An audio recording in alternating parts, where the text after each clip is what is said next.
Hello and welcome to another edition of The Clay Way, Parenting the Clay Way. I'm John Clay, here with Travis McCabe. Hey, what's happening?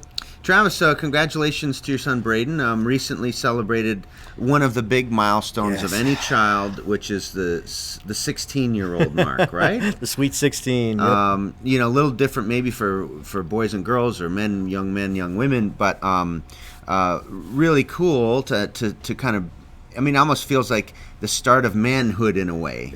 You're right. It's funny. I was talking to him. I remember when he was learning how to ride his bike, and I was like, you know what? This is the first real sign of independence. Yeah. You're getting out there riding your bike, and you can get on and just go. Yeah. It's like you're breaking away from the nest. Now, you're in a motor vehicle. Now you're like, I'm driving miles and miles away, Yeah. So it is. It's nerving. It makes me nervous, but, I'm sure my mom felt the same way whenever I was driving, What have you found for someone who's maybe nearing that point with their child? What have you found that has helped you the most? What was the points that you felt the most joy on? I think that's what we want to tend to do is really surround yourself with those joyous times, because we're all going to get stressed about things too. What have you enjoyed the most about getting to this point with Braden and that? Honestly, he's before he was 16, he just turned 16 today, actually. I had him like out in parking lots, behind the wheel of the Jeep and stuff like that, and small little back roads where make sure there was very little traffic, if any traffic at all. And it was always humorous to me, like, it's the subtle things that I remember whenever I was learning how to drive, that I remember my mom telling me, like, letting the wheel come back to you instead of forcing the wheel back, let it come back to you. Mm-hmm. I'm finding myself regurgitating everything my mother had said to me. And it was one moment that was really funny when we were at a stop sign and we were just doing a simple right, which, I take for granted every day, making a simple right. And next thing I know, he's in somebody's yard. And I'm turn the wheel to the left, no one's looking, get out of the yard. Yeah. But there is. It's learning and it's fun, and just like anything else, the more you do it, the better you get. Now, remind me, because of course it's different from when I got my license. Sure. I've heard some things that what's the brief way you can sum up when does the child actually get to drive? Can they take a test right when they're 16 and drive, or what's the process these days? It's funny because I really dated myself whenever he started. This was last year, and I was saying, dude, I said, you need to go get your practice booklet to get everything to study for your exam. So I was like, I'll get you one. So I go down to driver's license center and sitting there thinking I'm going to go get a book like you and I had. Yeah. And I go in, I'm like, hey, can I get a manual, for the driver's permit? And they're like, oh, it's all online now and this and that. And I was like, oh, and then I tell him, like, hey, it's online. He's like, yeah, I know. Yeah. And he's like, all right. So he was studying that. And now he was doing driver safety course, and he has that in State College. And he actually just finished that up last week.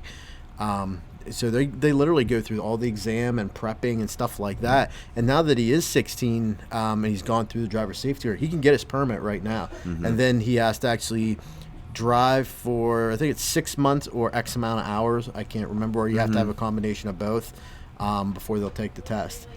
But, realistically, he could be driving by summer. Okay. Summer, spring, guesstimating. So.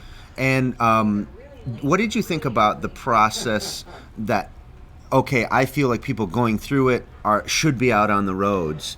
Do you think that it was enough, or do you question, hey, boy, I think that it'd be nice if it was a little more strict, because I'd like to know everyone out there that went through this process really deserves to be out there, or are they letting a lot of them through? What do you have a sense of it? You know what? I think it falls onto the parent, really. It's like, right now I can tell you my kid is far from ready. Obviously sitting in people's yards. Yeah. But and that's the learning process. And it comes to trust and faith. Of us, teaching them and knowing that when they are behind the wheel, they're making smart decisions. They're being safe. They're not speeding, even though we have a tendency to. Just be smart about it. And hope that we've drilled it into their heads since little, being like, maintain what you should do, what you should do, and just hope that carries over, not only into just 16 to 21 as you turn into an adult more and more. Yeah.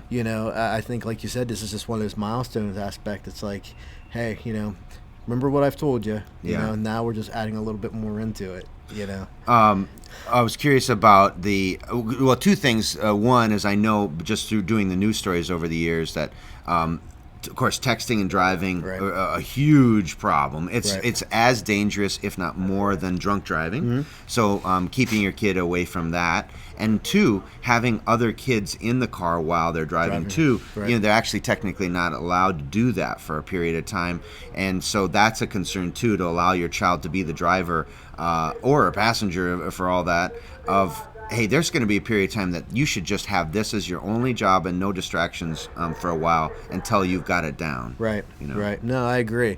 Texting and driving is huge, especially since in our day and age now. And it's terrible. Actually, Katie and I, we just downloaded a new app. It's like On Your Way or My Way or something like that, where it puts your phone on lockdown whenever you're driving. But to compensate you, every mile that you're traveling, it gives you like a monetary value. Then as you earn points, you can actually turn that value into like actually like gift cards and stuff like that. Wow. So it kind of gives you that little incentive not to text and drive. Yeah. It's like, hey, we'll pay you not to text and drive. Yeah. And it's like, hey, if that's where it takes now, then so be it. It's sad that we've reached that point where it's there. But there's nothing. Before we could text, I waited until I got home. Yeah. I waited till, I got to a payphone, back in the day. What are those? What are those? But realistically, there was nothing that was that important that I had to answer right away. Even when I do get a text, there's nothing that, can't wait till I'm at a dead light, or a stop sign or at a red light or whatnot, that I can't get back to. I don't have to get back to that person right away, especially if it's something like, hey, what are you doing? Or, hey, you coming over? Or, Right. hey, what's the game plan? And a lot of it's just BS. It is. I mean, we don't It really is. need this. It's Yeah. not crucial. Yeah. And I like the idea of this app too, that maybe a parent could match so that's the tracking mechanism that gives your child the points and the dollar value, and you say whatever you're doing on there, I'll match it. And There so you it gives go. you that peace of mind to know they're using it, they're going to come to you, they're going to explain to you, it's a little accountability there.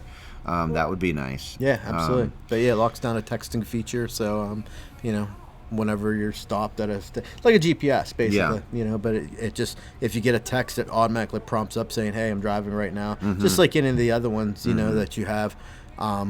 But it just says, hey, and one thing that's nice, it gives like a little link as well. Yeah. So if the person gets it, they can sign up for it too, just to kind of spread the awareness, Now, of course, when I was a kid, I learned how to drive a stick. Sure.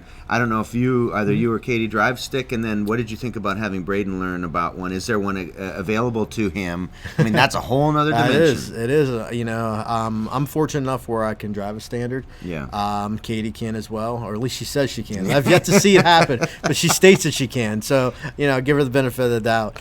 But it's funny, how dependent we are on just like automatics and how they've taken over. So it's one of those things, like I think he should definitely learn how to drive a standard. Yeah. But I just want to make sure he can drive. Let's not confuse it too much, right? Exactly. Let's start slow. Let's start. It's like you got brake and gas, and you just Yeah. turn the wheel. That's it. Once you start shifting gears, forget about it.